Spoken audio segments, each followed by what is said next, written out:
அயலானின் வெற்றிக்கு பின் சிவகார்த்திகேயன் மற்றும் AR முருகதாஸ் இணைந்துள்ள திரைப்படம் தான் SK23. கடந்த மாதம் பூஜையுடன் இனிதே ஆரம்பமானது இதன் படப்பிடிப்பு. சிவகார்த்திகேயனுடன் கன்னட நடிகை ருக்மணி வசந்த், மோகன்லால், வித்யூ ஜமால் போன்ற முன்னணி நட்சத்திரங்கள் நடிக்கின்றனர். ரமணா, கத்தி, சர்க்கார் போன்ற படங்களின் வாயிலாக வியாபாரத்தை மட்டுமே முதலாக கொள்ளாமல் சமூகத்திற்கு மாற்றத்தை உருவாக்கும் கருத்துக்களை விதைத்து மக்களின் உணர்வை தட்டி எழுப்பும் முயற்சியை சிறப்பாக செய்து வருகிறார் AR முருகதாஸ். சமூகத்தின் அவலங்களையும் அதை நாயகன் சிறப்பாக கையாளும் முறையையும் கூறுவதால் தனித்தன்மையுடன் பெரும்பான்மையான வெற்றியை பெற்றுவிடுகிறது AR முருகதாஸின் படைப்புகள்.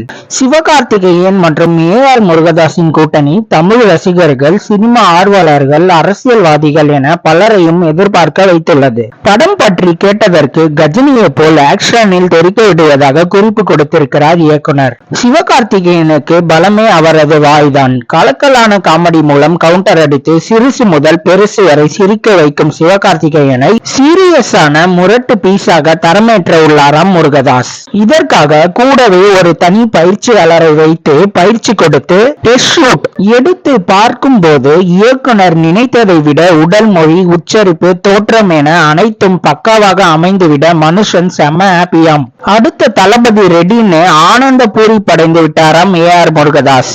சிவகார்த்திகேயன் தமிழ் சினிமாவோட அடுத்த தளபதியா வர வாய்ப்பு இருக்கா இல்லையான்னு கமெண்ட் பாக்ஸ்ல கமெண்ட் பண்ணுங்க. இந்த வீடியோவை லைக் பண்ற எல்லாரும் மறக்காம நம்ம குள்ளவெட்டு ரிவ்யூ சேனலை சப்ஸ்கிரைப் பண்ணுங்க, பெல் பட்டனை பிரஸ் பண்ணுங்க. மீண்டும் தமிழால் இணைவோம். வணக்கம்.